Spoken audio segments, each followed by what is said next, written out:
पंजाब हुकूमत ने river Ravi project गैर कानूनी करार देने का लाहौर हाई कोर्ट का फैसला सुप्रीम कोर्ट में चैलेंज कर रखा है। इस प्रोजेक्ट से मुतालिक बात करते हुए कल वज़ीर आज़म इमरान खान ने कहा कि शायद किसी को गलत फहमी है, ये कोई हाउसिंग सोसाइटी नहीं बल्कि एक नया शहर बन रहा है। अगर ये नहीं बनता शहर तो वैसे ही लाहौर यहाँ पहुँच रहा है। अपनी अदालतों की बड़ी इज्जत करता हूँ। मेरे ख्याल में कि हमने सही माने में अपना केस लाहौर बेंच के सामने प्रेजेंट नहीं किया। इंशाल्लाह सुप्रीम कोर्ट में हम अपना सही माने में केस रखेंगे उनके सामने। असल में ये शायद किसी को गलत फहमी है कि ये कोई हाउसिंग सोसाइटीज़ बन रही हैं। ये नया शहर बन रहा है। 2 करोड़ दरख्त उगाएंगे, यहाँ पूरा जंगल इसके साथ बनेगा, तो मॉडर्न सिटी भी बनेगी। फिर रावी को बचाया जाएगा, इसके ऊपर बैराजेस बनेंगे, फिर यहाँ सारी ट्रीटमेंट प्लांट्स लगेंगे। ये 20 अरब डॉलर का प्रोजेक्ट है। इससे नौकरियां मिलेंगी, बाहर से इन्वेस्टमेंट आएगी, 30-40 इंडस्ट्रीज चलेंगी। इस प्रोजेक्ट को कलअदम करार देने से मुतालिक वज़ीर इत्तलात फवाद चौधरी ने क्या बात की है, वो भी सुनिए।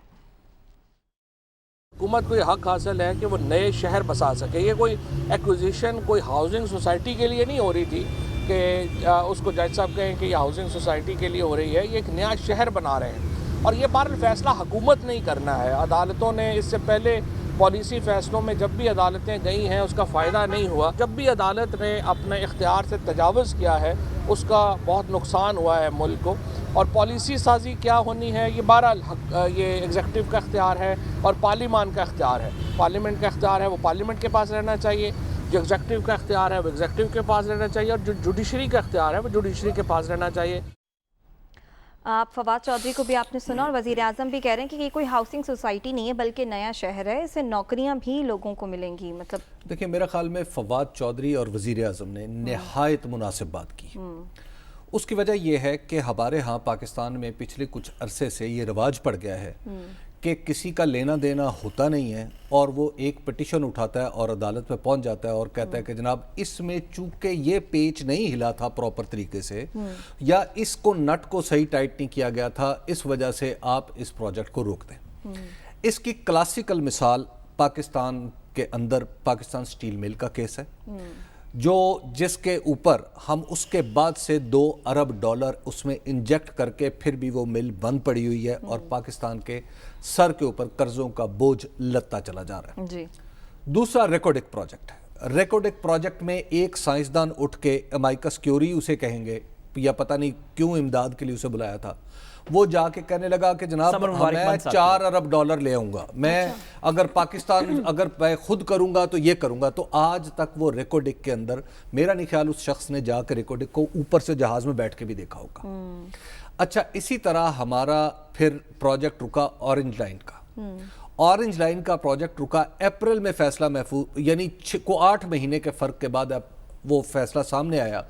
जब सामने आया तो रुपए की कीमत, डॉलर, अशिया के रेट सब कुछ चढ़ चुका था और उसके बाद फिर ये ऑरेंज लाइन रुकी और उसमें सुप्रीम कोर्ट ने एक बहुत ही बुनियादी बात की उस फैसले में कि उन्होंने प्रोजेक्ट नहीं रोका। उन्होंने कहा कि आप ये चंद इक़दामात हैं जो यकीनी बनाएं कि ताकि इसके रास्ते में आने वाली तारीखी इमारतों को महफूज रखा जाए।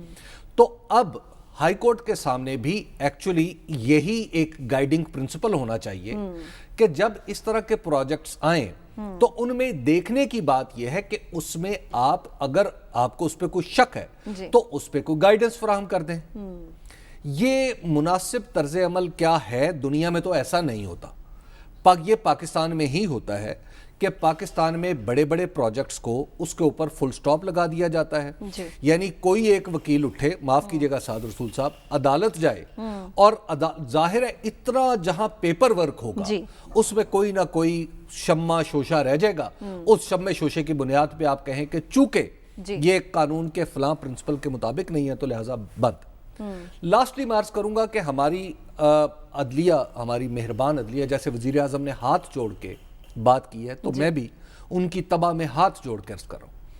बात यह है कि क्या हमें जब हुकूमत कोई पॉलिसी बनाए, हुकूमत कोई प्रोजेक्ट बनाए, तो क्या उसमें से कीड़े निकालने हैं या हमने 3 बुनियादी चीजें देखनी है। मैं एक तालिब इल्म हूं, क्या हुकूमत को इस बात का इख्तियार है इस प्रोजेक्ट बनाने का, रावी अर्बन रिवर फ्रंट का? जी है। کیا اس میں جس کی زمین لی جا رہی ہے اس کو پیسے دیے جا رہے ہیں اور مارکیٹ ریٹ کے مطابق دیے جا رہے ہیں؟ ہاں جی دیے جا رہے ہیں۔ نمبر 4، کیا اس پروجیکٹ کو اگر روک دیں تو نقصان ہوگا؟ ہاں جی ہوگا، نقصان ہوگا۔ جب آپ نے یہ ہے وہ 3 پیمانے جو دنیا کے ترقی یافتہ ملکوں میں رائج ہیں، جی ٹھیک ہے۔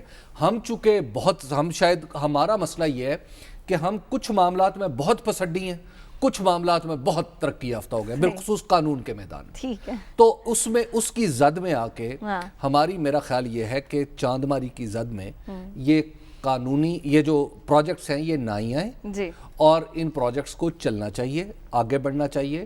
ہر حکومت کا اختیار ہے اس کا یہ استحقاق تسلیم کر لیں۔ جس طرح میں پہلے عرض کر رہا تھا نا کہ وزیر اعظم کو مان لیں، میرا خیال ہے کہ ہم بھی اب ایگزیکٹو کو اور اس کے اختیار کو مان لیں۔ لیکن یہ بھی ایک اعتراض آ رہا ہے کہ بہت سا علاقہ جو ہے وہ زرعی علاقہ ہے، اور پھر یہ بھی کہا جا رہا ہے کہ جن کی جانب سے یہ اعتراض آ رہا ہے کہ یہ بڑے جو لوگ ہیں، امیر لوگ ہیں، انہیں فائدہ پہنچائے گا یہ پروجیکٹ، لیکن جو غریب ہے، جو آلریڈی ارد گرد رہتے ہیں، ان کے گھر ساتھ میں ایک سیکنڈ لینا چاہتا ہوں۔ یہ جو آپ ایگریکلچر والی دلیل اس میں دی گئی ہے، یہ جو شاہی قلعہ ہے نا، یہ بھی کسی زمانے میں ایگریکلچر زمین تھی۔ اچھا، جہاں پہ بیٹھ کے یہ فیصلے ہوتے ہیں نا ہمارے ایوان ہائے عدل، وہ بھی کسی وقت ایگریکلچر زمین، اور غریب بھی مستفید ہوں گے۔ دیکھیں یہ اب اس سے زیادہ میں کچھ نہیں کر ٹھیک ہے، ٹھیک ہے۔ ساتھ ساتھ مجھے قانونی معاملہ بتائیں کہ حکومت اس سارے معاملے کو لے گئی ہے سپریم کورٹ، اب وہاں جا کے کیا ہوگا؟ حکومت کو اس کا کوئی فائدہ ہوگا؟ سب سے پہلے میں حبیب صاحب کی بات کا تھوڑا سے کاؤنٹر کرنا چاہتا ہوں۔ دیکھیے میرے خیال میں ریکوڈیک اور سٹیل مل سے تو موازنہ اس کیس کا یا اس ججمنٹ کا درست نہیں ہے۔ ریکوڈیک اور سٹیل مل کے کیس کے اندر، خاص طور پر ریکوڈیک کے کیس کے اندر، تو جس طرح کی جوڈیشل ایکٹیوزم ہم نے دیکھی افتخار چودھری صاحب کے وقت کی، وہ ایک مثال تھی کہ مطلب ہر چیز کے اوپر سو موٹوز بھی ہو رہے تھے، 184(3) کی پٹیشنز تھیں، رینڈم قسم کے مائکسز اپوائنٹ ہو رہے تھے۔ افتخار چودھری صاحب کی کورٹ اب عدالت اس طرح کی عدالت نہیں ہے، وہ وقت اور تھا، وہ کیسز اور تھے، ان کے پیچھے ایجنڈاز اور تھے۔ لاہور ہائی کورٹ کا یہ فیصلہ، جسٹس شاہد کریم صاحب جنہوں نے فیصلہ تحریر کیا ہے، وہ لاہور ہائی کورٹ کے ہی صرف نہیں، وہ پاکستان کے چند بہترین کانسٹیٹیوشنل اینڈ کارپوریٹ ججز کے اندر سے ایک ہیں، جن کی انٹیگریٹی بھی ابو بورڈ ہے، جن کا کوئی پولیٹیکل ایجنڈا بھی نہیں ہے، جن کی کوئی پولیٹیکل افیلیشنز نہیں ہے، جن کا کوئی نہ ماضی میں نہ حاضر میں کوئی بھی اس طرح کی بات نہیں ہے۔ تو اس کو ہم کسی پولیٹیکل یا کسی جوڈیشل ایکٹیوزم کی نظر نہیں کر سکتے۔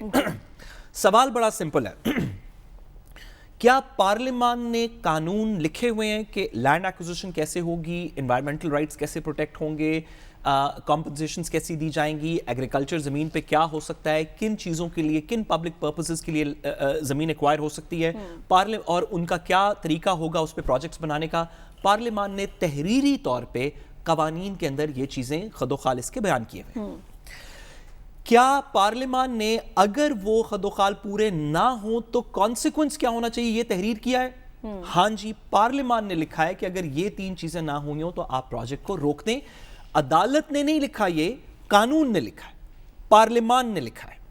عدالت کے سامنے جب کیس آئے گا تو یہ بات حبیب صاحب کی درست ہے کہ عدالت ہمیشہ ایگزیکٹو کو تھوڑا مارجن دیتی ہے کہ آپ پالیسی انیشیٹیوز لے رہے ہیں، ہم ٹیکنیکلٹیز کے اندر نہیں پڑیں گے، ٹیکنیکلٹیز اگنور کی جاتی ہیں، پاکستان کی عدالتوں میں بھی ٹیکنیکلٹیز اگنور کی جاتی ہیں، لیکن جہاں پہ قانون کی خلاف ورزی ہو، پسند ہو ناپسند ہو، قانون کی اگر خلاف ورزی عدالت کے سامنے آ جائے اور اس میں لکھا ہو کہ اگر اس قانون کو وائلیٹ کیا گیا ہے تو یہ کام نہیں ہو سکتا، تو عدالت کے پاس آپشن نہیں ہے کہ وہ کہہ دے کہ چلیں کیونکہ میرے خیال میں پروجیکٹ بہت اچھا ہے تو قانون خلاف ورزی بھی ہوئی ہے تو آپ بعد میں قانون اپلائی کر لینا۔